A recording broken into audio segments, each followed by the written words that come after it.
The wind crept under the door again. It always did. No matter how many scraps of cloth they stuffed into the cracks, how many bundles of straw they jammed between the old wooden beams, the cold had a way of finding them. Her younger brother, Bram, lay curled beside her, his breath forming soft clouds that rose, trembled, and vanished in the frigid air. Their mother, Mayrin, hadn't slept at all. Trees wore their silence like a second skin, and the sky had been gray for so long it no longer seemed to be made of air at all, but of stone. Wood was a luxury they couldn't afford. Even the fallen branches in the woods had been picked clean weeks ago, long before the first real snow had come. Peat was slower to burn and harder to light, but it was something, and something was enough to keep the embers alive just a little longer. The smell of dried nettles wafted faintly through the room, almost enough to imagine it was soup. But Elda knew it was just for drinking. There hadn't been meat for months, and the root cellar offered only shriveled remnants, no yuns with soft spots, potatoes with eager sprouts, and a single head of garlic that was being saved for the worst of coughs. She crouched near the hearth, coaxing the last stubborn coals into something like warmth with the practiced rhythm of someone who had done this every night since before she could remember, perhaps of bread, or the stream in summer, or the village festival they hadn't been able to attend last year. Dreams were better than the truth. The truth was, they were in the third week of what the villagers called the leaning days, that slow, tilting period between the deep start of winter and the rare promise of thaw. It leaned hardest on those who had little, and most had little. The Pharaoh household had 6 children, and a mother who'd gone half-blind from fever. Mayran stood, stretching her back with a quiet grunt. She crossed to the door and pressed her ear against the wood. Not a wind or weather, but something else. It didn't knock, it simply crept, and you had to be ready. He was so thin now, bones beneath skin like bundled twigs, but he was warm. That warmth was the most precious thing in the house, more valuable than the hearth, more lasting than the scraps of food in the cellar. Not to fight it, because it could not be fought, but to greet it as one greets a beast that might pass you by if you stay small and still and do not meet its eye. Mayran returned and settled onto a stool beside the hearth, her hands cradling the warmest part of the kettle. She didn't drink, not yet. It was better to let it steep, to savor the waiting. Listening, they were said to be sleeping on beds of damp hay now, covered with patched cloaks and dog fur. The Reveres, who once owned 3 goats and a fine plow, had pawned their copper pots in exchange for old coats from a traveling tinker who came through just before the snows. Everyone had given up something. That was how one endured. Every movement became measured, every word spoken in hushed tones, as though to speak too loudly might disturb the balance and invite the cold in further. But we'll be here when it comes. That's what matters. The cold had already made a home in her toes, but she didn't say anything. It was always like this, always worse, just before dawn. The neighbors had their own ways. Some dug shallow pits in the center of their floors to trap heat. Others herded chickens indoors to lend their small, feathered warmth to the cause. Mayran had done both when she could, though their last hen had been bartered for turnips 2 weeks past. There was no regret in it. And inside, the family of 3 sat close, wrapped in each other's warmth, waiting for morning and the next round of winter's quiet war. But it held, for now. Her father had sealed it well before he died, layering moss. Somewhere in the darkness, a fox called out high and sharpened, then silence again, and tar where he could. His hands had been strong then, and gentle. She missed those hands most of all when the wind blew like this. Turnips were heavy and could be shared.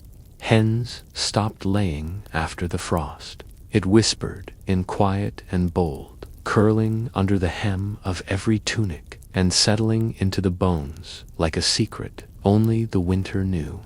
Ilda stirred from her corner of the room, wrapped in 2 thin wool blankets that had once been gray, but were now the color of dust and soot.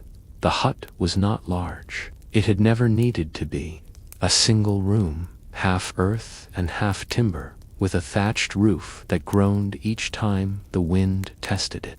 The walls were a patchwork of wattle and daub, their surface hardened by time and coated with a mixture of clay, straw, and the ever-present, always necessary animal dung. It didn't smell anymore, or perhaps it did, but no one noticed. That was winter's gift, the dulling of the senses, the rounding off of all sharp edges, until even the stench of old hay and grease and boiled cabbage became something you could live with. Outside, the frost pressed in like a siege. Elda watched as her mother added a small piece of peat to the fire. There was a rhythm to winter, a cadence of survival. A kettle hung over the fire, the water within it barely simmering. Mayrin looked over her shoulder. "Cover your feet, El. You'll lose toes before spring if you're not careful." Elda nodded and reached for a scrap of wool, wrapping it tightly around her ankles. Bram stirred and mumbled something in his sleep, a smile flickering across his face before disappearing again. He was dreaming of warmer things, no doubt. The roof creaked again, and Elda glanced up, half expecting to see the sky pouring in. Outside, the world was sleeping beneath a crust of frost so thick it glittered even under a moonless sky. There were other families like theirs in the village of Winlow. Inside their hut, the fire offered just enough glow to cast soft shadows on the wall. Sometimes, on the truly brutal nights, she could hear it coming, the cold, like a presence. Elda hugged Bram closer. The fire hissed and shifted, sending up a tiny shower of sparks. No one spoke for a while. Then, from the far side of the hut, Bram's voice rose, soft and dreamy. "Will we see the sun tomorrow?" Ilda looked toward her mother, uncertain. Mayrin's eyes stayed fixed on the fire. Then, without looking up, she said, "Maybe, maybe not." The fire crackled in answer, low and sure. Outside, the frost thickened. Morning came slowly, like a reluctant visitor. It was not marked by light. There was hardly any but by the faint stirring of life beyond the walls of the hut. A cart creaked somewhere on the main path, its wooden wheels moaning under the strain of a heavy load. Distant voices floated like smoke through the freezing air, someone calling out for kindling, someone else shouting to keep a child away from the icy river's edge. Winter made everyone louder, not because they were bold, but because they had to shout to be heard through scarves, hoods, and layers of frost. Inside the hut, Mayrin moved first. Always, she stood slowly, her joints stiff and groaning from a night spent half-crouched near the hearth. Her eyes scanned the coals, and she muttered a short thanks. Under her breath, they were still alive. She kept still for a moment, wrapped in the comfort of her brother's small frame beside her. The chill of the air hit her face like a slap. Her hair clung to the side of her cheek, damp from breath and sweat. Not a grand space, just a hole dug deep enough into the earth to stay cool in summer and barely above freezing in winter. A ladder of old applewood led down, and each rung groaned under her weight as she descended. She didn't brush it back. There was no need to worry about appearance when your chief accomplishment was not freezing through the night. His dreams would continue, and she envied him that. Familiarity, like warmth, was a kind of safety. They moved slowly past the sacks and crates, checking for spoilage, counting turnips, turning the potatoes so they wouldn't sprout too soon. Every root was precious, every dried herb, every onion that had not turned to mush. His breath was warm against her shoulder, and she hated to move. But the morning demanded effort, and effort was survival. But laughter was kinder than refusal.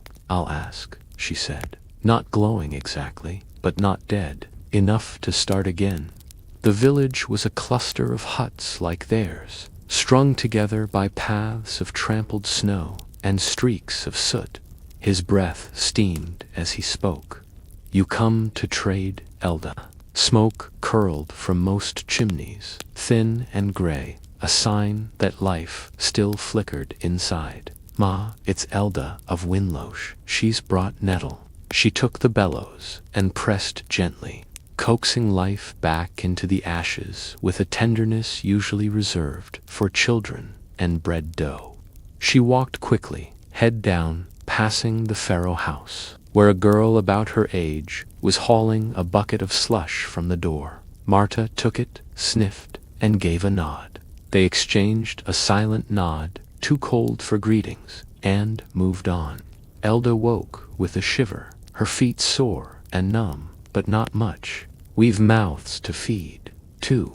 You tell Mayron, it's not much, but it's clean." The sky had the weight of new snow in it, though no flakes had yet fallen.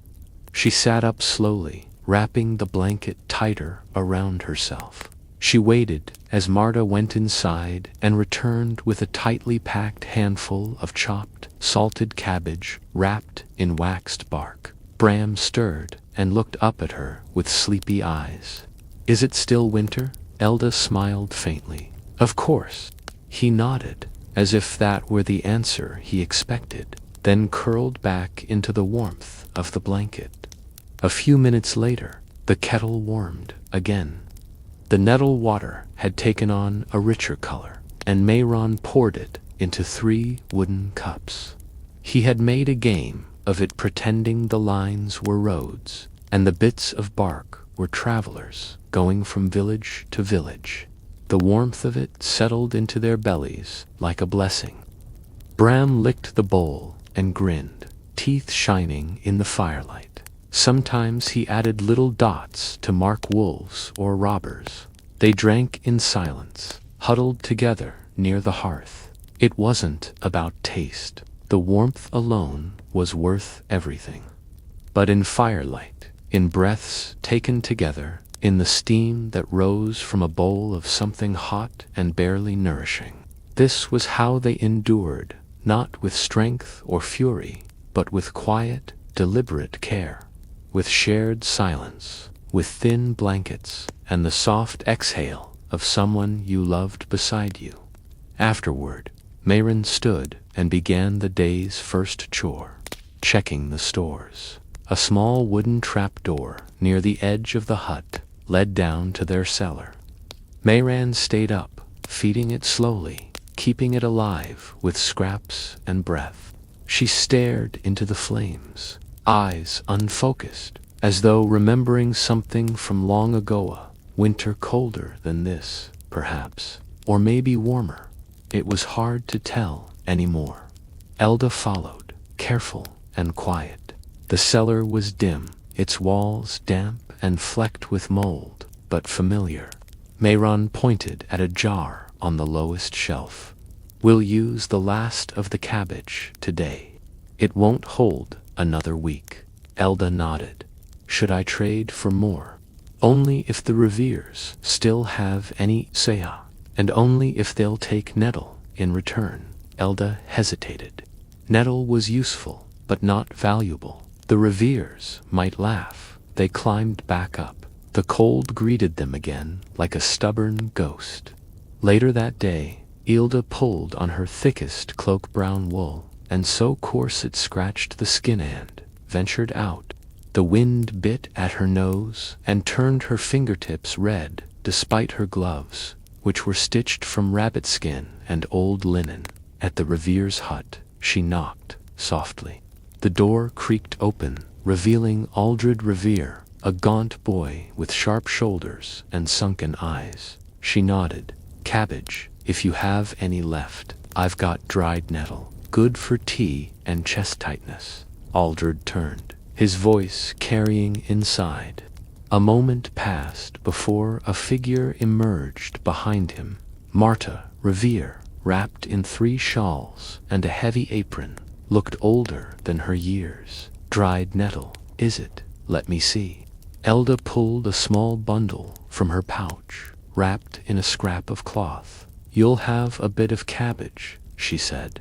Elda didn't argue. "For the stew," she said, handing it over. "Thank you," Elda said, and meant it. She made her way back, moving faster now that the wind had picked up.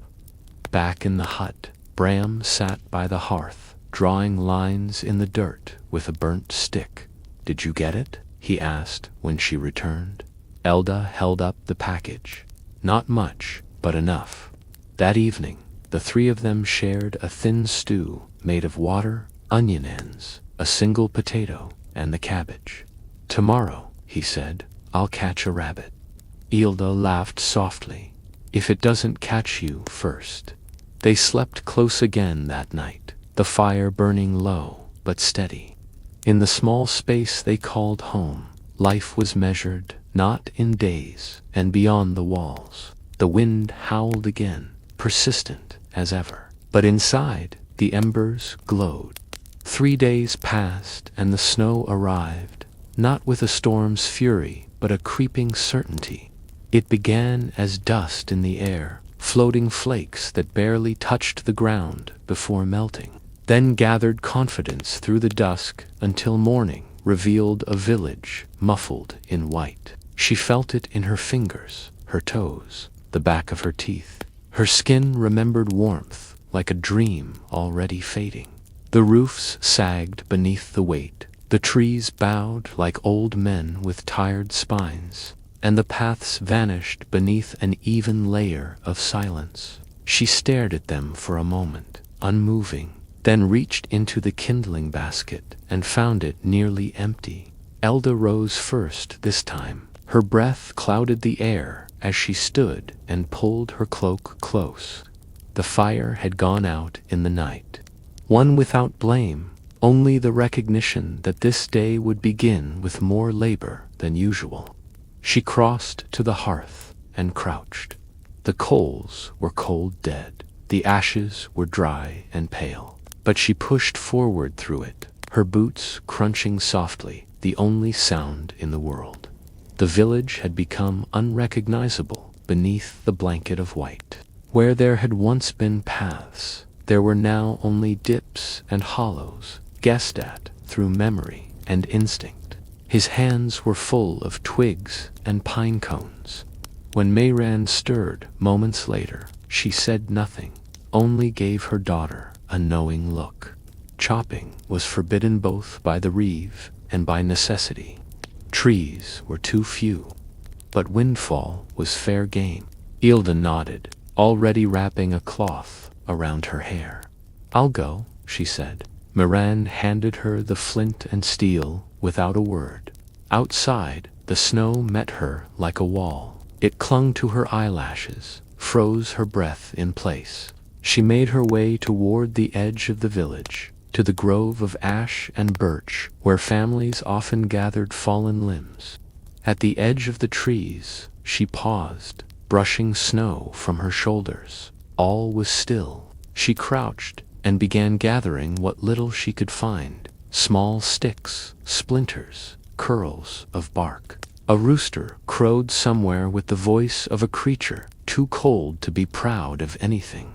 A dog barked once and was silent again. Nothing substantial, but perhaps enough to start the flame again.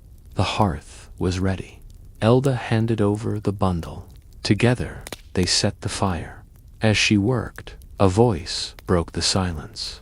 Elder Bram was quiet as he ate the heat from the bowl warming his face. When he was done, he rubbed his eyes and lay back down.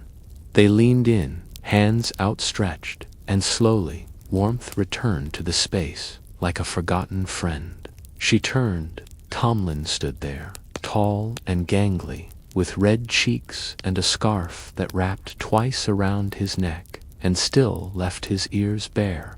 Mourning, she said. It wasn't something they'd spoken about. It was simply how it was done. Bram fell asleep with his face nestled in the fur of a rolled-up sheepskin. Mayran hummed a tune under her breath, an old song with no words. The fire, the walls, the floor, the keeping in of heat, the keeping out of death. He nodded. Your fire's out. She nodded back. Yours. The night pressed hard against the roof, but the fire held. Nearly, I came early to beat the others. Always. Just not when we wanted to. Elda looked at his hands. Any luck? Pale blue, stretched thin like fabric, held too long in the sun.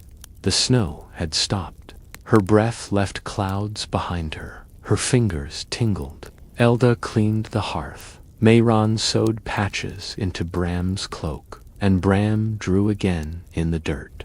Outside, the snow deepened. It softened the world until even sound seemed hesitant to disturb it. A little, he said, and offered her half his bundle. She hesitated, then took it. Elda stuffed moss between the beams. Mayroon added a new layer of dung mud to the coldest edge of the hut. I'll keep it in a house so big you'll get lost in it. And Bram gathered dry reeds from under the sleeping platform to lay over the floor. Thank you, he shrugged. Your brother's still small. He needs it more than I do. It wasn't gallantry. It was winter math. Who needed what to stay warm, to stay alive? They all calculated in silence now. That was how warmth began.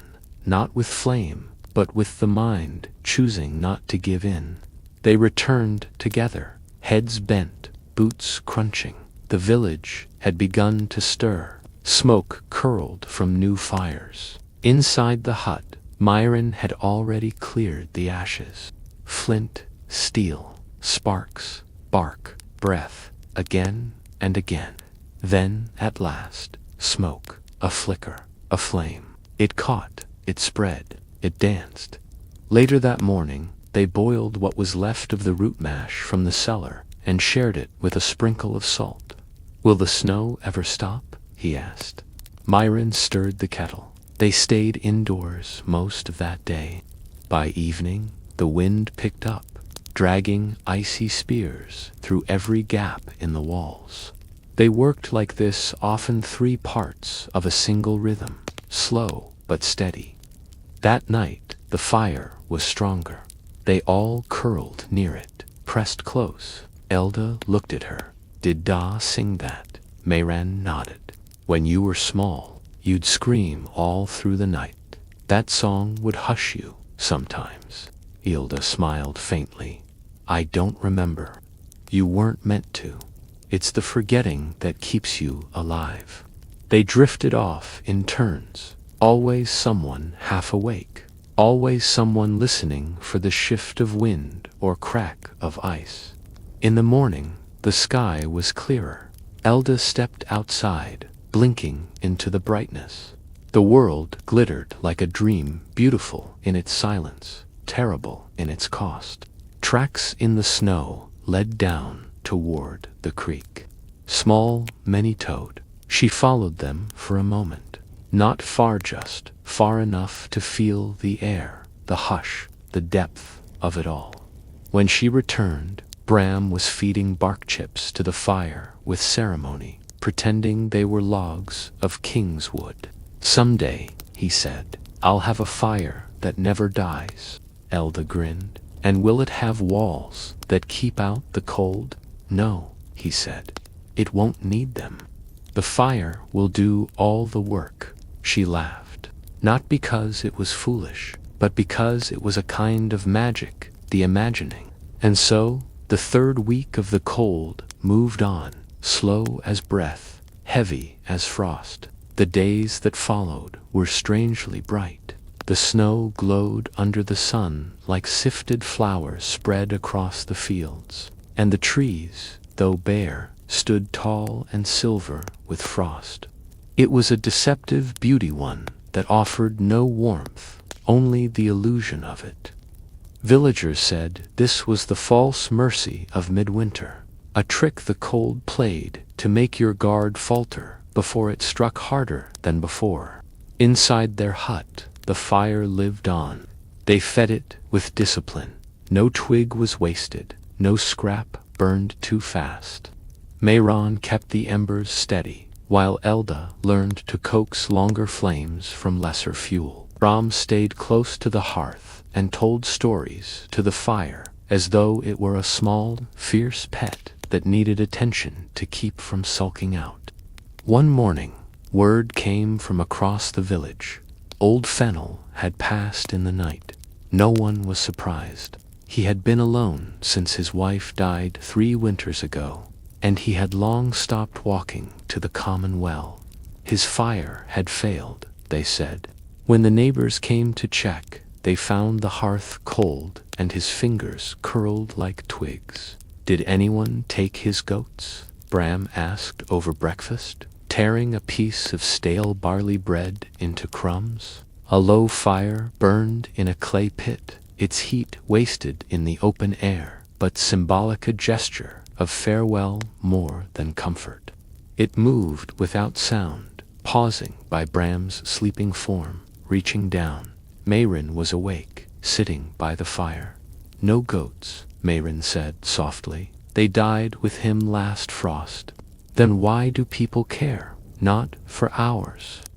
She stared at the shadows on the walls, watching them shift as the flames moved. She thought about old Fennel, about how long he had sat in that hut, counting days by the sound of his own breath. Only the night, child. Go back to sleep. What it meant to be alone like that. Elda met his eyes. Because he was part of us. The boy nodded, but didn't understand. He was too young to grasp that in winter, every death felt like a crack forming in the wall between survival and collapse. Even the quietest souls held up some corner of the world. They ate slowly, savoring the warm crunch. Bram dipped his in a thimbleful of honey that had crystallized into amber sugar. Later that day, Ilda walked with Mayrin to the center of the village, where a few of the elders had gathered outside the Reeves' hut. It doesn't know, but it waits. That's worse, maybe. They'll bury him shallow, Mayron whispered. The ground's too hard to dig deep. Maybe they'll burn the hut. They were set far in the woods, where small game still scurried beneath the snow. But it was a walk, and a dangerous one, if the wind turned or ice broke beneath your feet. Elda watched the smoke rise from the pit. It curled lazily, drifting up into a sky so still it looked painted. Bram ran to meet her at the door, his eyes wide with hope. That night, she dreamed of the cold entering their hut like a person tall and cloaked, with breath like fog and hands like snow. The third held something a hair, stiff and frozen, caught clean at the neck. She knelt, whispered a thanks, and cut it free. It was small, barely a meal, but it was something. The scent filled the hut like a promise, and for the first time in days, they ate without chewing slowly. Bram slept soundly, belly full, cheeks pink with health. Ilda sat with her mother beside the fire, watching the flames shift from orange to blue and back again. Add more mud. I'll ask Marda Revere for more dung. Even Mayron closed her eyes and savored the broth. The fourth trap had been sprung, and dragged a smear of blood trailed off into the underbrush, and a crooked birch that leaned like it was whispering a secret to the sky. She woke suddenly, heart pounding, hands slick with sweat, though the air was freezing. The woods were quiet, the kind of quiet that pressed against your ears and made you feel small. The trees stood watchful, their branches heavy with snow.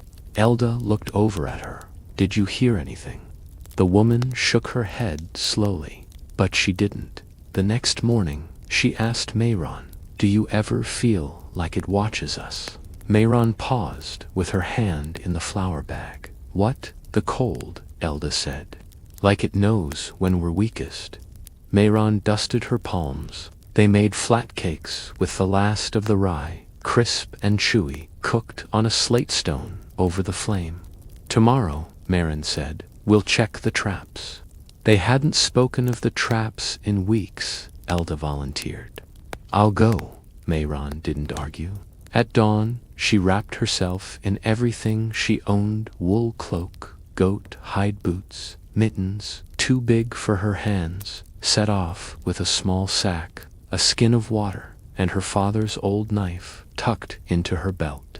She moved slowly, following the path her father had once shown her, marked by twisted roots, a flat stone shaped like a fish. The first 2 traps were empty. Wolves, maybe, or foxes. She didn't linger.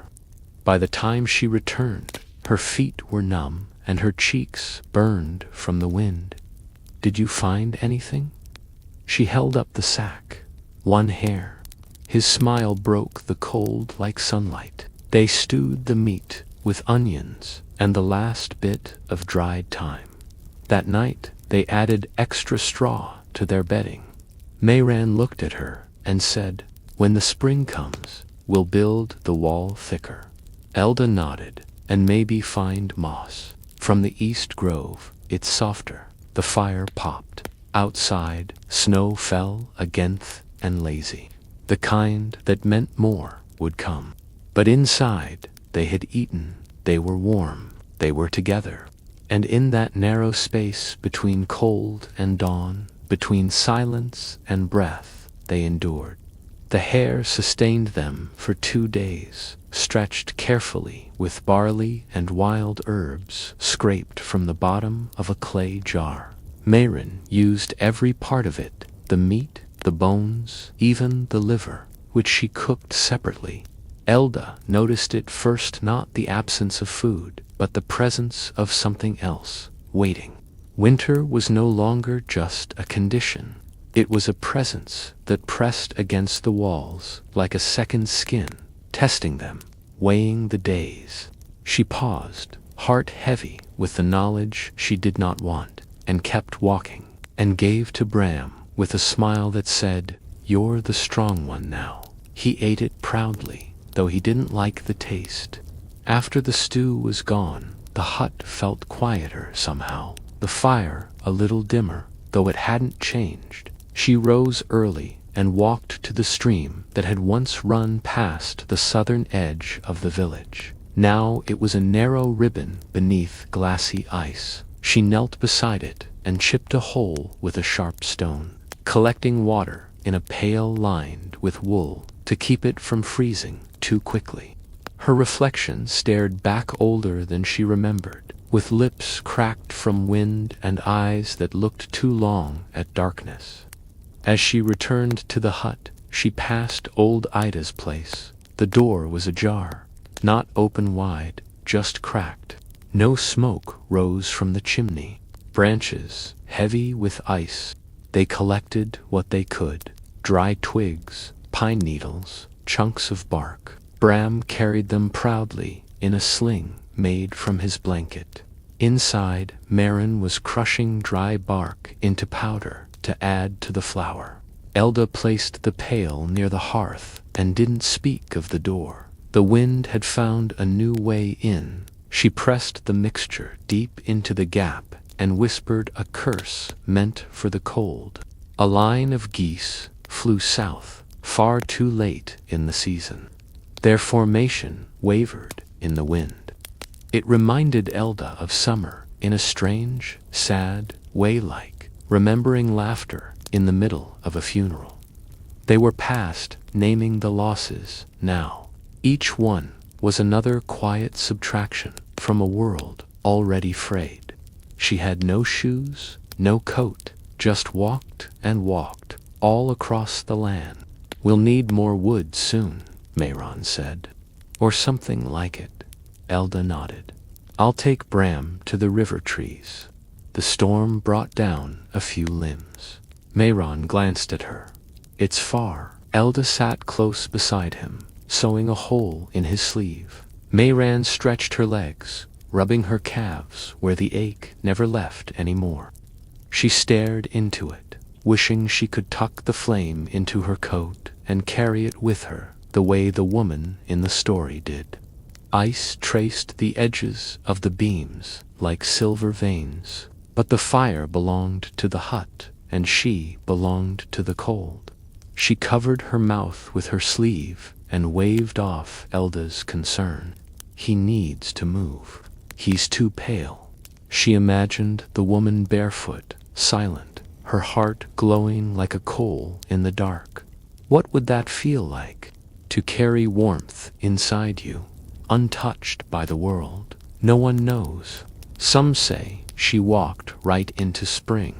Not the kind that shouted with wind and snow, but the slow one, the creeping freeze that settled and stayed. She didn't freeze, not even when the lakes turned to glass. They dried more bark, packed straw into the sleeping platform, gathered frost from the inside of the walls, and melted it for water. Every motion was precise, every breath a choice, the kind that slipped in like fog and didn't leave. The snow had hardened underfoot, making walking easier but colder. Their breaths came out in twin puffs, and Elda showed him how to cover his mouth with cloth so the chill didn't claw at his lungs. A silence passed between them. Then, "Go, take my gloves." And so they went, Telda and Bramtu, shadows crossing the frost-whitened village, down toward the river groves. The trees near the river were bent and silent. As they worked, he pointed to the sky. "Those birds, they're leaving." Elda looked up. "They waited too long," Bram said. "Just like us," she replied, not unkindly. When they returned, Mayrin was spreading a paste of clay and crushed reeds into a widening crack along the hut's western wall. That evening, the fire burned brighter, fed with the branches they had gathered. The scent of pine filled the hut. Bram curled up near the warmth, dozing with his hand tucked under his chin. Outside, a storm was coming. They all felt it in the bones. Mayrin looked at the fire and said, "When I was your age, my mother told me a story about a woman who walked through a whole winter without stopping." Ilda glanced up.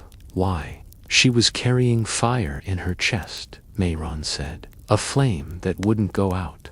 Bram stirred in his sleep and mumbled, "What happened to her?" Mayron reached over, brushing a lock of hair from his brow. Elda thought about that as the wind picked up outside. She went to bed last, as always, feeding the fire one final time. Morning came hard, as it always did. The roof creaked under new snow. The window flap had frozen shut. Mayran coughed through breakfast. A sharp, dry cough. It's nothing, but it lingered. A tightness in her chest, a shadow in her voice. They said nothing, not yet. Instead, they worked. That evening, they heard a bell. It was distant, coming from the center of the village.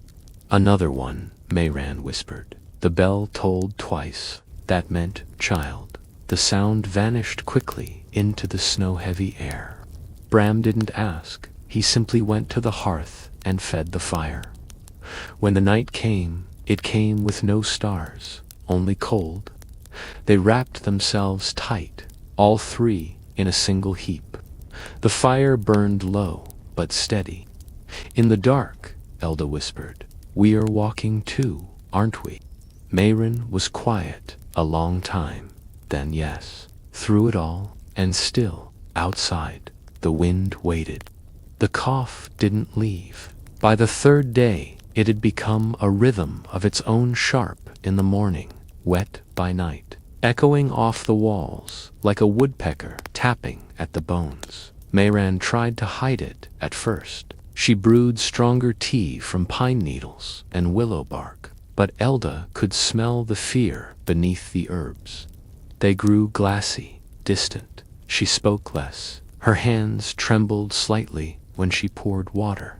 He had taken it upon himself to build small homes out of stones near the hearth, pretending they were other huts, other families surviving just like theirs. Each tiny fire was marked by a red stone. Sometimes he whispered names over them, names of neighbors, of people they hadn't seen in days. There were no healers in Winlow, not anymore. But really, she walked toward the Revere hut. Old Brenna had died the winter before, and no one had taken her place. Healing now was a matter of luck, old knowledge, and grit. Ilda watched her mother with growing unease. Mayron still rose early, still tended the fire, still stitched and scraped and stirred as if she were untouched, but her eyes betrayed her. Bram didn't notice, not truly. On the fourth day, the village bell rang again, 3 times. She said nothing, just stepped back to let Elda in, an elder. Ilda set her jaw. She put on her boots, wrapped a scarf over her mouth, and told Mayron she'd go fetch more moss. The sky was iron above her, a flat gray slab, cold without beauty. A handful of root exchanged for a bundle of green flakes. Old ways. Snow lay thick across the thatch roofs, weighed down with silence. The paths had narrowed, stomped into tunnels of ice between walls of drift. The scent filled the room, sharp, earthy, bitter. Myran drank it slowly, said nothing, didn't thank her. But her eyes softened, and that was thanks enough. At the Revere's door, she knocked twice. Marta, Revere answered, her face pale, her eyes red from smoke or tears, or both. Inside, the fire was weak.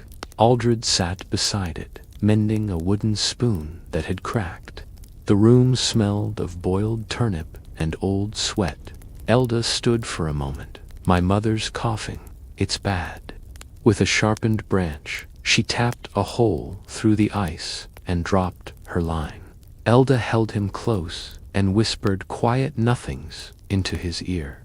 There, beneath the crust of ice, fish sometimes lingered in deep pools. Her father had taught her how to catch them once, long ago, using thread and patience. Mayran slept fitfully, her breathing ragged, her face pale. Marta nodded. It's going around. The damp stays in the chest, hard to shake. Do you have pine oil or mustard seed? Marta frowned. No oil, but I've got something close-dried sage root. It heats the blood. I'll trade. You have nettle. Elda nodded. She carried a pouch in her coat.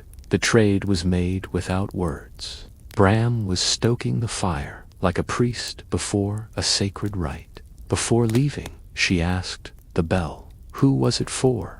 Marta hesitated. Hobart Ilwell froze in his sleep. Elda felt the air go colder somehow. Back at the hut, she boiled the root. That night, the fire crackled like it had something to say.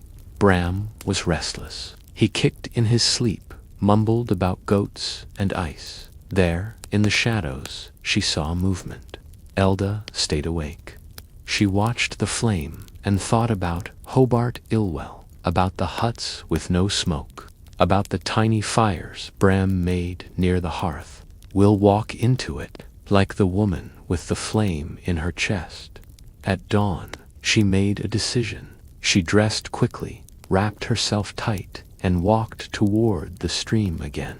She crouched near the bank, careful not to slip. She waited. The cold gnawed at her fingers. She waited. A breath, a twitch, a ripple. She pulled, slow and sure, one fish, small, silver, trembling. She whispered thanks and tucked it in her coat. On the way back, she passed the edge of the forest. A fox. It paused, looked at her with golden eyes, then vanished. When she returned, Mayren was sitting up, her skin pale but eyes alert. Elda laid the fish in the pan and sprinkled salt from the last of their store. The smell brought color to their cheeks. They ate in silence. Later, Mayren spoke. Her voice was rough. "Spring will come," she said. Elda nodded. "Maybe not for all of us, but it will come." Elda looked at her mother and saw the fire behind her eyes, dim but not gone. "Yes," she said softly. Mayren smiled, just slightly, and outside, the cold wind paused for a moment, as if listening. The next thaw came not with warmth, but with rain. It began one evening as a whisper against the thatch, so faint that Elda thought it was the rustling of mice. But then came the tapping, then the soft but certain drumming, of rhythm different from snow. But in winter's deep belly, rain was no mercy.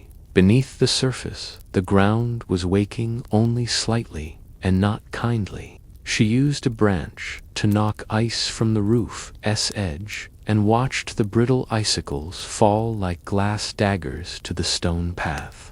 It soaked the snow, turned paths into slush, and froze again by morning into cruel mirrors of ice. Her eyes followed Elda around the hut now, sharp with worry, though her lips said nothing. She sat near the fire most hours, hands wrapped in cloth, her breath thin. Rain, thin icy needles that fell from a colorless sky and pierced the snow's crust like arrows through a brittle shield. The sound should have been hopeful. Rain meant change. It meant above freezing air, however briefly. Elda went out early the next day to chop frozen mud away from the door. Her boots stuck with every step. She cleaned the floor with a bundle of frozen birch branches.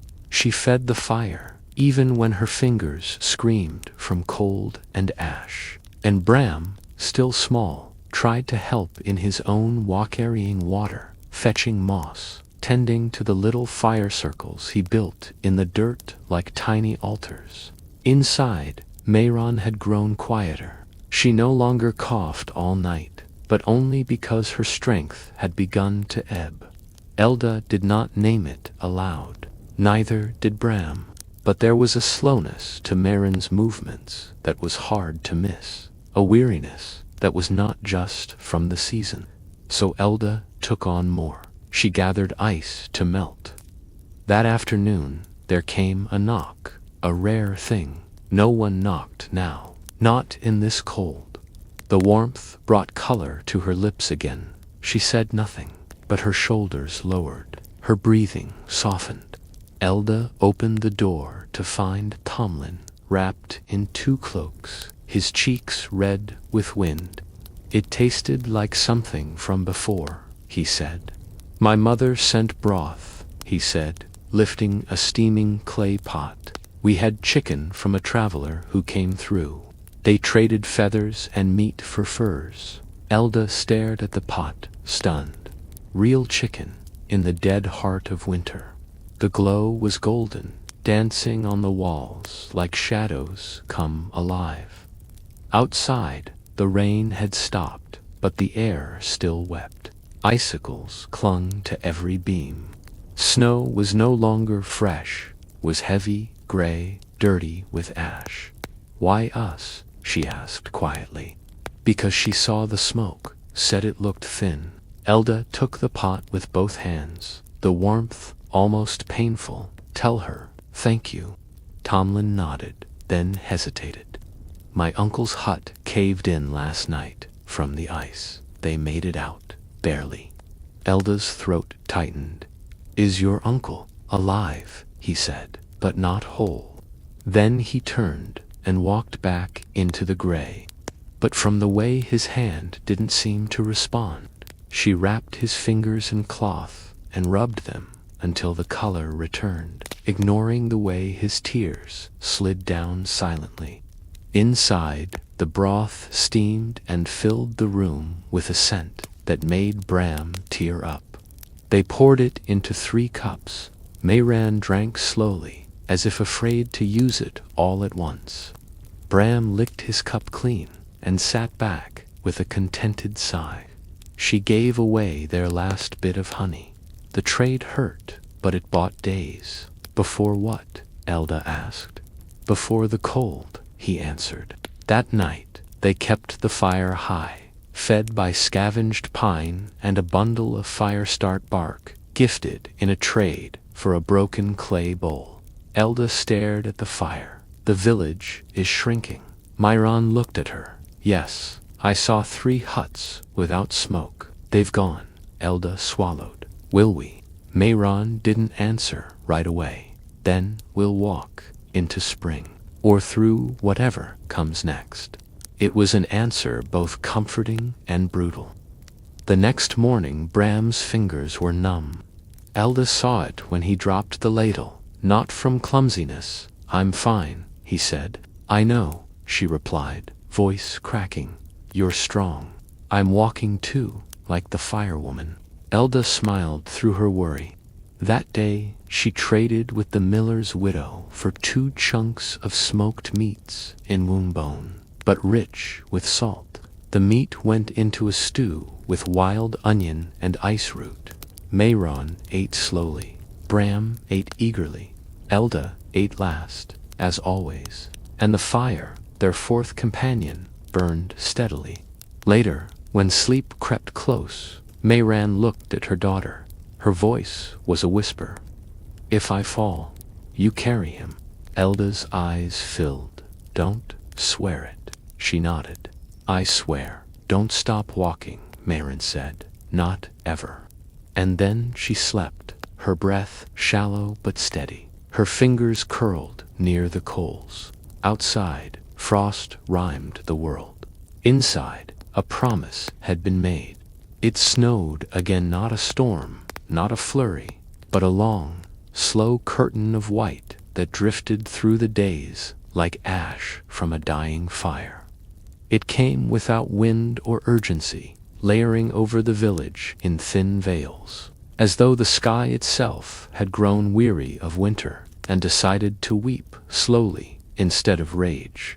Inside the hut, they had settled into a rhythm that felt less like living and more like waiting. She no longer moved with purpose, only with memory. Her hands still sewed, her eyes still watched. But the thread she followed seemed to stretch farther each day, away from the world of warmth and motion and toward something quieter. The fire was fed, water was boiled, blankets were shared. No one spoke more than they needed. He began sleeping with her again, curled close against her side, like when he was very small. Sometimes Elda found them like that in the mornings, her brother's arm across their mother's ribs, his breath warming her collar, both of them clinging to a kind of quiet only they understood. Words had grown brittle, like bark peeled from frozen trees. Mayron's cough had softened, but so had her voice. Bram clung to her, asking fewer questions now. He had grown more still, more inward. The paths had narrowed to single tracks, carved through snow as high as a man's shoulders. Only the strongest huts still sent up smoke. The others sat silent. Doorways drifted over. Windows shuttered in ice. Elda, meanwhile, had become the movement in the house. She chopped ice from the roof. She fetched water from the stream. She traded with Thomlin's family again, offering a strip of woolen cloth for dried beans and a half-dozen willow buds meant for chewing. Faint, high, carried on the still air. They were bitter, but they soothed pain. The village had grown thinner. People no longer greeted one another.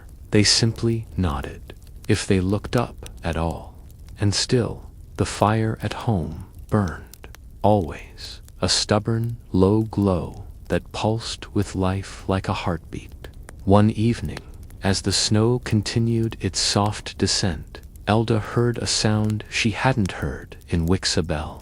But her mother didn't respond, just lay curled, her hand resting palm up beside her. She whispered stories, not old ones, but made-up ones, of spring meadows and clear rivers, of fresh bread and dancing, of a feast beneath the stars, with a table so long it stretched past the moon. One chime, a child. Bram looked up from his game of stick animals. Who is it this time? Elda shook her head. I don't know. He stared into the fire. Do you think they're walking, too? The ones who've gone? I think so, she said. Maybe ahead of us. Elda could feel it in her chest, like a breath that never fully finished. Do you think they wait? Elda paused. I think they light the way. That night, Bram dreamed. Elda heard him mumble through sleep.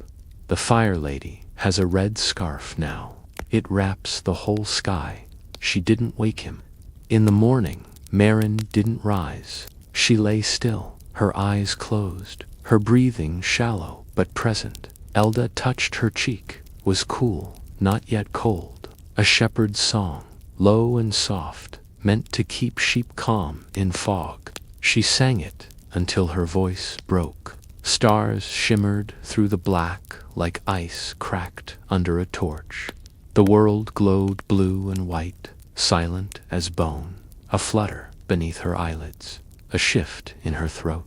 Elda sat beside her all day, feeding the fire with one hand, holding her mother's hand with the other. Marin never stirred. Bram brought her a dried apple, split in half. She'll be hungry when she wakes, he said. Elda nodded.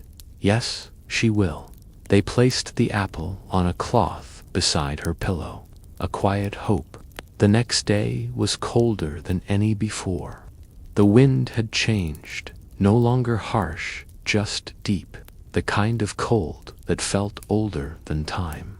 But the fire still lived. And so did Marin, though now her sleep was so deep it barely clung to breath. That evening, as the snow finally stopped and the world froze solid, Elda did something she had not done in months. She sang. Not loud, not even well, but a tune her father had taught her once, and Mayron stirred. Not much, but it was movement.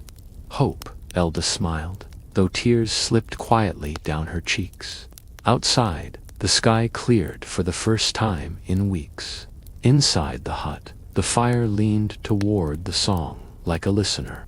And beneath the blanket, Mayron's fingers curled slowly around the piece of dried apple Bram had left for her. For 2 days, Mayron said nothing, but she breathed deeper.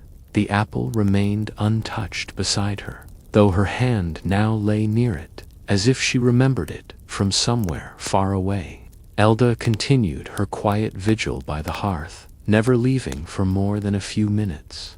Each time she returned, she feared the stillness would be permanent. Each time, her mother was still there, barely tethered, but there Bram stopped asking questions. He simply climbed into the bedding each night and pressed himself close to their mother's side, his hand gently laid over hers. The snow that had fallen and melted slightly during the rain had hardened into thick sheets. Paths turned to ridges of glass. Steps became deliberate, cautious, measured like the swing of an axe. Several huts in the village had caved under the weight of old snow turned to ice. Sometimes he whispered to her while she slept. Sometimes he just listened, as though he could hear something in her silence that the rest of them could not. No one went to close it. Elda didn't ask why. Elda fed it carefully, now not just to warm the room, but to guard it. She began to see it, not as a tool, but a creature, a spirit that lived among them. The fire remembered them. She told stories of the melt, of how the village green would swell with shoots of clover, how the bees would return and hum like old lullabies in the air. It had watched over her father, then over the nights when Mayran first coughed, and now it guarded them still. She only noted that there was no more smoke from the chimney, no more footprints outside the threshold. Bram sat beside her, holding the cup steady as she lifted it to her lips. When she finished, she whispered, "Salt." Outside, the freeze held. At the Pharaoh house, the door had been left ajar for 3 days. In their own hut, the fire was a fourth heart, steady and patient. Branches were bare, trees like frozen ribs against the sky. She walked to the edge of the trees, past the place where she and Bram had gathered branches weeks before. The hole she had chipped weeks ago was gone, sealed in glass. But beside it, a small crack had formed, and through it, a single drip fell. Water, not frozen, not deep. She listened. On the third day, Mayran opened her eyes, only for a moment. Her gaze drifted across the ceiling like she was unsure of where she was. Then she turned her head, just barely, and looked at Elda. "Fire," she whispered. Elda leaned close. "Yes, Ma, it's here." Mayran closed her eyes again, but her fingers flexed faintly, and for the first time in a week, she drank water. Not much, just a few sips, but enough to make Elda press her palms together in silent thanks. Bram noticed the change and brought her the smallest sliver of a root candy he'd been hiding in a sock. "She needs it more," he said simply. "Always, before the trees, before the birds. The ice is first to bend." That evening, as they sat together near the hearth, Elda began to speak of spring, not as hope, but as fact. Mayran didn't reply, but her breathing matched the rhythm of Elda's words. Her hands were cracked, her boots soaked. But when she returned inside, the warmth struck her like a blessing. The next morning, she drank broth. Elda stirred it with trembling hands, careful not to spill a drop. It was the first word she'd spoken that day, and Bram laughed aloud. "She still remembers taste." Mayran smiled faintly, then dozed again. Later, while Bram slept, Elda stepped outside for the first time in nearly a week. The world was as white and brittle as ever. No snow had fallen, but the wind had scoured the surfaces clean. Silence, then, faint. So faint she thought it might be in her own head a drip. She turned toward the riverbank and moved carefully over the crusted snow, just one bead at a time. She crouched, staring at it. It was a tiny, living thing. She reached down and touched it. Her fingers came away wet. She returned to the hut with her heart a little louder in her chest. When she told Mayran, her mother blinked slowly. "The ice gives first," she murmured. Elda nodded. "Then it's bending." Mayran closed her eyes again, but this time it was sleep, not withdrawal. That night, Elda added another layer of dung to the outer wall, working by torchlight. The fire had grown taller. Bram had fed it. He looked up at her, ash smudged across his brow. It was hungry. "So were we," she whispered, smiling.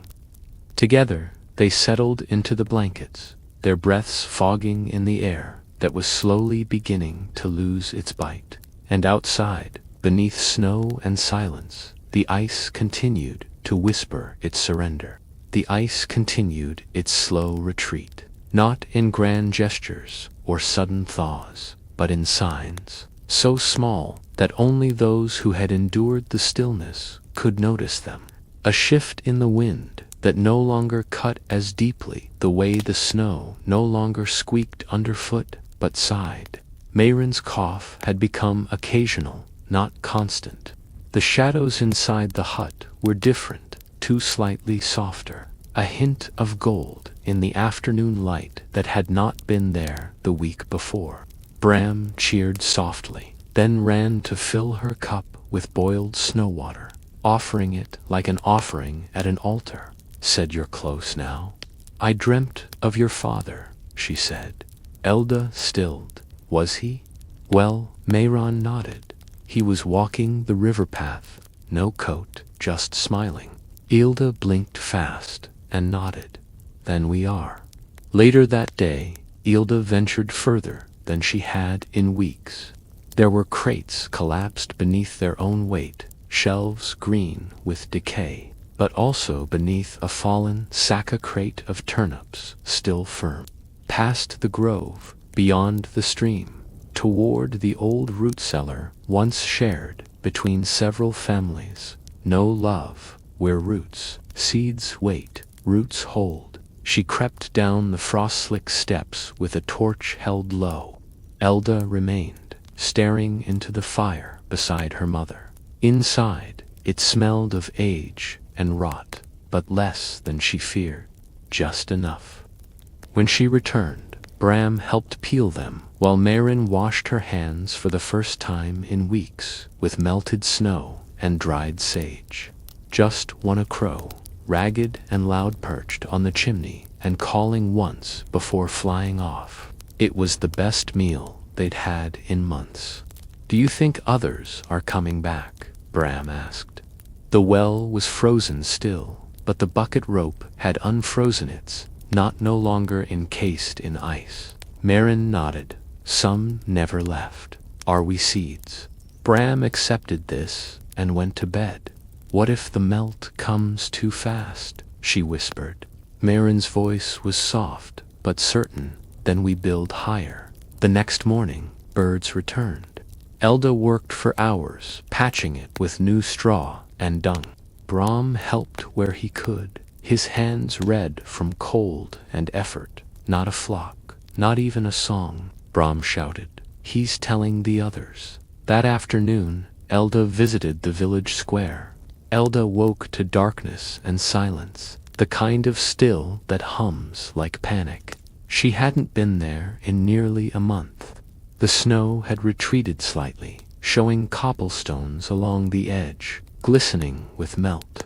"You were just a few minutes ahead of me." She passed Marta Revere on the way back. The older woman looked thinner. Her scarf sagged around her neck, but she was walking, and she smiled. "They say the miller's widow heard frogs near the flooded edge," Marta said. Elda gasped. "Frogs," Marta nodded. "Small, loud ones." The next days passed with a strange mixture of anticipation and fear. But with thaw came danger too. The roof leaked in 2 places. The outer wall softened where the snow melted too fast and soaked into the mud. Then one night, the fire went out. It wasn't neglect. It simply burned through the last of its wood quicker than expected. The embers were gray, dead. She bit her lip, trying not to cry. Maran stirred. "There's pine resin in the basket. Wrap it with bark." Elda found the bundle one she'd tucked away weeks ago and forgotten. Once, twice, 10 times. Then spurk. The flame caught, rose. The hut breathed again. "It didn't," she whispered. He smiled and curled up by the rekindled flame. That night, sleep came gently. Even the wind had softened, trading its bite for a whisper. And beyond the village, water trickled unseen through frozen earth, searching for spring. By the time the snow receded from the edge of the stream, the whole village was watching. Not all at once, not with celebration, but with cautious, quiet wonder. Children were the first to step off the compacted footpaths, poking at the muddy ground with sticks, finding old bones, frozen leaves, and once, miraculously, a copper coin dulled from frost and time. Their feet wrapped in layers of cloth and bark-soled sandals, because boots were soaked through from days before. The sky was pale, nearly translucent, and the sun held a strange color like honey left too long on a windowsill. Elda was there the morning it happened. She had taken Bram with her. As always, they were searching for branches to use as kindling when Bram pointed and gasped. It was small, barely a thumb's length, but unmistakable. A sprout, green, lush, defiant. It's the first. It pushed through the matted grass at the foot of the leaning birch, as if it had waited for this very moment beneath the weight of the world. Bram knelt and stared at it. Should we take it home? Ilda crouched beside him. No, let it grow. First what? First truth. That the cold is losing. They marked it with a small pile of stones, a quiet altar of sorts. When they returned to the hut, Mayrin was sitting up without help, plaiting what little hair she had managed to untangle. Elda told her about the sprout. Mayrin closed her eyes. A green thing, she said. Imagine that. That evening, Marta Revere stopped by with a pouch of flour. It felt like the village had breathed in and not exhaled yet. She sharpened knives with steady, practiced hands. When she tired, she sat by the fire and told stories. Old ones, mostly, of seasons past, of times when spring came late, but always came. Ground it myself, she said. Snow's gone from the mill path. They made cakes that night flat, browned on a stone near the fire, filled with salt and crushed onion. They ate in silence. Even Bram didn't speak until the last bite.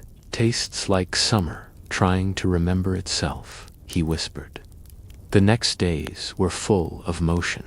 The fire was still needed. Nights were bitter, mornings cruel, but the days invited work again.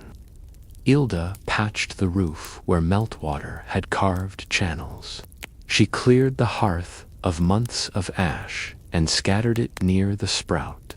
It helps, she told Bram, but they sang with such insistence it made Elda laugh. Old fire feeding new life. Others were doing the same. Paths widened. Voices returned. The bell no longer rang. No one had passed in nearly 2 weeks. His drawings changed. No more huts huddled in snow. Now there were trees with green leaves, figures with open arms, suns that filled the whole top edge. They barked at nothing and dug into the muddy earth like it might answer. Mayrin, still thin and slow, helped where she could. She cleaned the reed mats. She boiled nettles. Then, one day, Thomlin appeared at their door, breathless. He placed it beside the little fire circle he'd built that day. The geese have returned, he said. Elda blinked. What? South Trail. 7 of them. They've made nests near the thaw pond. Mayrin smiled. You'll hear frogs soon. Frogs came 3 days later, not many. Just 2 voices in the reeds behind the Pharaoh hut. She wasn't alone. Others heard. Others smiled. Not the silence of stillness or death, but of waiting things, waking. Even the dogs, who had hidden all winter in burrows and underbeds, came out again matted, thin, but alive. In winter, people had died silently. In spring, they lived the same way, quiet, generous, without demand. Bram began to draw again, this time on scraps of bark, not just dirt. One evening, Elda found a bundle by the door. Inside eggs, 5, small, pale, speckled. No note, just the gift. She boiled 2, saved 3. Hope, Mayrin said, holding one, wrapped in shell. Bram didn't eat his, so it can watch. Elda didn't ask who gave it. She didn't need to. That night, the fire burned with less desperation. Mayron hummed a tune. Bram fell asleep beside her, a smile on his lips. Ilda lay back on her mat, hands behind her head, and listened. Wind in the trees, water dripping, a distant croak, and beneath it all, a new silence. And though she did not know it yet, the green shoot by the birch had grown to new leaves. The thaw brought more than green, it brought the past back with it. As the snow peeled away from the village, like scabs from healing skin, things began to emerge. Forgotten tools, broken sled runners, a doll's head, half sunk in the dirt outside the Pharaoh hut. She didn't speak of it, just covered it again with snow and walked on. The dead deserved stillness. The living had work to do. Slowly, leaning on a stick Thomlin had carved for her, but upright, her voice grew firm, her hands steady. The hollowness beneath her cheekbones began to fill in. Sometimes Elda would catch her staring into the fire and smiling to herself, as though remembering something worth keeping. Stones that had marked graves, flattened by the weight of months. Bones of animals and some, perhaps, not animals. The earth gave up its secrets, one soft breath at a time. Elda saw it first on the second morning after the rain, a single boot, leather curled with age, protruding from a drift just beyond the path to the stream. A forge was lit again near the edge of the square, and yet no one complained. They moved through the mud like people returning from the edge of the world, grateful to feel its squish between their toes. Thomlin helped, quietly bringing compost and handfuls of seeds saved in scraps of cloth. He never asked for thanks. He only stayed long enough to hand her things, then walked away, his shadow long on the soft earth. The mill's wheel creaked once more as meltwater surged down the stream. Children chased chickens through the puddles, shrieking with laughter. The air smelled of wet ash, smoke, and madand, something else. Possibility. Inside the hut, things were different, not just warmer, but looser, easier. The tension that had wound them tight for so long was beginning to loosen. He'd come to deliver a message and had done his part. They laughed, now briefly, carefully, as though afraid it might echo too loud and bring the frost back. Not far, just on a bench pulled from the storage lean-to and dusted with straw, they watched the sky turn from gold to violet, stars pricking through one by one. But it came, Bram especially. His voice had returned in full. He sang nonsense songs while gathering twigs and tried to trap frogs near the creek, even though his traps never worked. Marin walked again. I think, Marin said one day, I dreamed I died. Bram looked up from where he was stacking smooth stones by the wall. But you didn't. No, Marin said. Your sister wouldn't let me. Elda said nothing, only kept stirring the soup, but her hands trembled just slightly. It was gentle, but it carried the scent of growing things. Damp bark, distant blossoms. The cold retreated, not with a fight, but with a sigh. Wild onions. The village, too stirred. People returned to old routines. With the thaw came reckoning. Food was still low. Tools were rusted or broken. Walls had to be patched. Fields turned. The hut no longer needed it to hold itself together. It was warm now, from within, from food, from breath, from motion. Elda spent her days rebuilding the garden plot. The soil was still half frozen in places, but she dug with bare hands where the sun reached deepest. One morning, Bram brought home a frog, cupped in both hands. He blinked at me, he said, eyes wide. What did he say? Elda teased. He said, it's time. For what? Everything. The frog stayed for half a day in a basin near the hearth before hopping away, back into the reeds. They didn't stop him. That evening, Elda and Marin sat outside for the first time in months. It's strange, Marin said. You wait so long for warmth, you forget what it feels like. Elda nodded. It hurts at first, like breathing after too long underwater. A breeze passed over them, lifting the edge of their cloaks.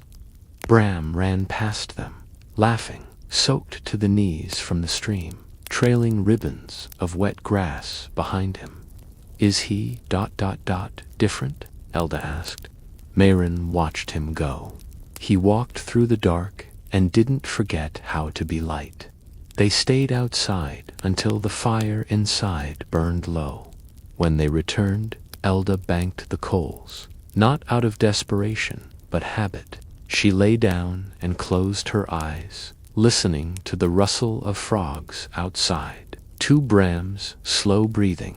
To Mayron humming a lullaby she hadn't sung since before frost first touched their door. And beyond the village, in the woods, still streaked with snow, shoots unfurled in the shadows. It had done what it came to do, and now spring would do the same. As the season turned, so too did the rhythm of each day.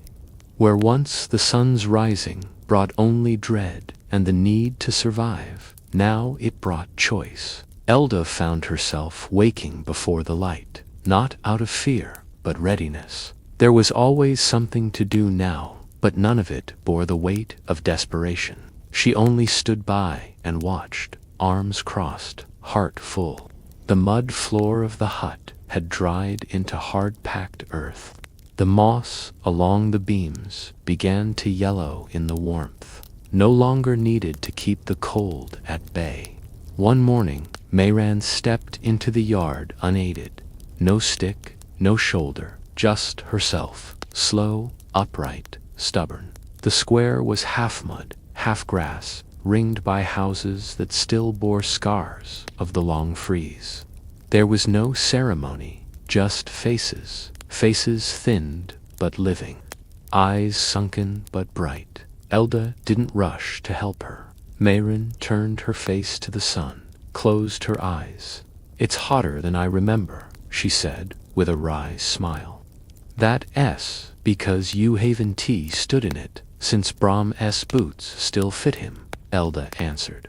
Bram ran past them both, chasing a chicken he swore had been eyeing his breakfast crust. His laughter echoed down the no-visible road, where puddles steamed under morning light. That afternoon, the people of Winlow gathered not formally, not even as a village but as survivors drawn together by instinct. He glanced up, met Elda's eyes, and gave a faint nod. She returned it. The strings had been stored inside a hollow bread bin for warmth. The coals were low. The flame was small, content. It no longer demanded, only offered. Another brought a pot of cider, warmed on a fire pit. Someone else passed around slices of dried apple. A child danced in a crooked circle, too young to know she was leading a memory. Of Mayron curled in the bedding, pale as snow. Of Bram whispering stories to kindling. Of her own fingers, raw from trying to coax warmth from bark and stone. Someone brought out a fiddle. No one spoke of those who hadn't come. No names were whispered. They weren't forgotten. But their silence was honored by breath, not words. With those little stories, and fire gods and frogs who talked, Mayron sat beside Elda on an overturned barrel. She held a scrap of linen in her lap, needle threaded, fingers slowly stitching a patch for Bram's spring coat. You'll need to plant soon, she said. Elda nodded. I've started working the soil. It's good this year, rich from all the ash. Everything that burned gave something back, Mayron murmured. Tomlin sat nearby, mending a broken handle on a cart. They had all become fluent in silence. That evening, Elda sat by the hearth, not because she needed the fire but because she wanted it.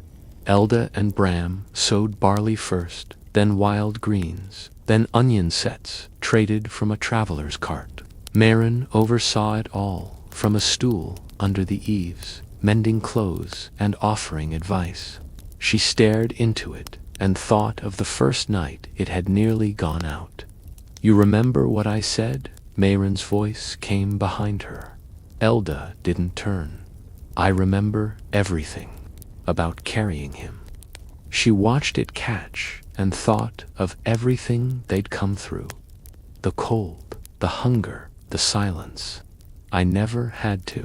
Mayran smiled. "He carried me too, some nights," Elda added. "Children know how to survive in ways we forget." They sat together by the fire, mother and daughter, not speaking for a long time. The crackling filled the space between them. Bram entered with a jar of clear water from the stream, triumphant. "It's sweet again," he declared. Elda took it, sipped cool, pure, no hint of snowmelt or runoff. Spring had made its way into the veins of the land. The next days were full of planting. The ground, long shielded by snow, opened itself to the sun's touch.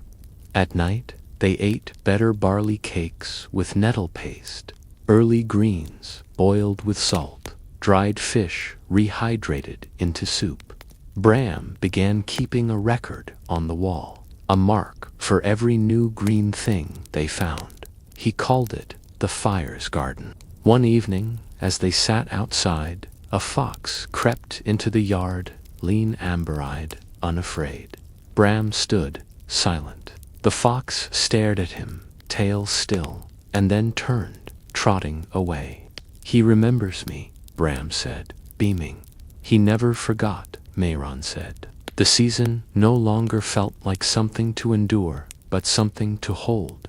That night, Ilda added a single log to the fire knot, out of need, but for the pleasure of it, and the fire faithful and tireless had seen it all.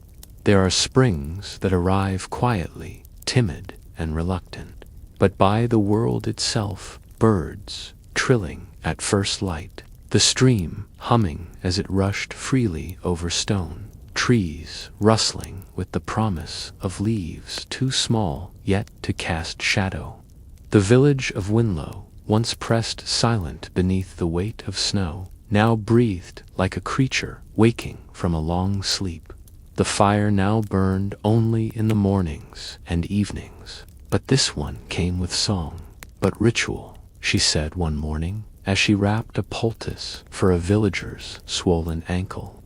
"But it reminds us of what can be mended, not the kind sung by voices. Gardens, long neglected, plump and motionless, did in fact blink, but only once. They began sleeping with the door wide open. Inside was a single iron needle, a swatch of red cloth, and a parchment sealed with wax. The stars returned, bright and cold, in the high sky. The moon waxed, a quiet inheritance, practical and loving, then waned, and the frogs filled the air with their chorus. The barley shoots had sprouted. They were welcomed with bread and song, Elda teased. A sea of pale green wavering in the breeze. Wild greens popped up between rows of cultivated soil. She moved barefoot now, the earth warming beneath her toes. He placed wildflowers between the gaps, naming each after something lost. It was no longer the center of survival, but the center of story, he said. Brian countered, pointing to the same rock near the stream. "And he blinks twice if the sun's coming." As if welcoming her back, were combed free of roots and dead husks, not with exhaustion, but intention. Her hands moved with their old certainty, grinding grain, why not? Boiling herbs, folding cloth. Her face had softened, less drawn. The bones beneath no longer pushed so sharply at her skin, their soil dark and ready. The hens began laying again. Bees, clumsy and loud, floated through the warming air, and the people, still thin, still marked by winter, began to speak more, to laugh, to sing softly while working. Everywhere there were signs of return. Children's feet splashed in puddles, where paths had once been impassable banks. In the hut, not out of necessity, Maren had taken back her place by the hearth. Spring doesn't heal all. Ilda spent her days in the garden. Bram had made friends with a frog, or so he claimed. He waits for me, the frog. You're early. He's shy at night. One evening, Maren brought out a small wooden box from beneath the floorboards. Your father left this for when the thaw came, she said, passing it to Elda. He said you'd know when Elda unsealed the parchment. It was a map, not of treasure or roots, but of their own fields, drawn with care. Where to plant turnips, when to rotate the barley, how to coax better roots from poorer soil. Elda traced her finger along its lines. He believed we'd make it. Maren placed a hand on hers. He knew that spring, the village rebuilt not just roofs and fences, but rhythm. A new family moved into the old Pharaoh house, distant cousins from a southern hill town who had heard of the survivors of Winlow and come to join what they thought was legend. The old bell, once rung to mark death, was lifted onto a new wooden beam and struck each dawnot in mourning. But as a reminder, you are here. Bram added a new ring of stones to the fire circle. Not for warmth now, but for beauty. This one's called memory, he said. Elda added her own hope. The fire at the hearth still burned, now small, now soft. When strangers passed through the village, asking what winter had been like, none of them told the full truth. Not because they couldn't, but because it lived too deep. Instead, they would gesture to the fire, to the garden, to the child laughing barefoot in the grass, and say, we walked through it, and the fire walked with us. One night, under a sky thick with stars, Maren sat with Elda and Bram beside the last of the spring's cool fires. She looked into the coals and said, it's strange. I thought I would fear winter now, but I don't. Elda leaned her head against her shoulder. Because it taught us how to stay. They were quiet a long while. Then Bram asked, do you think next winter will be as bad? Elda thought of the fire, the hut, the stream, the frog, the barley, the bell, and the map drawn in a dead man's steady hand. No, she said, but if it is, we'll walk again. And somewhere beyond the edge of the fields, where the river bent toward the forest, the wind passed over the grass, not as warning, but as song. And they listened, and they stayed.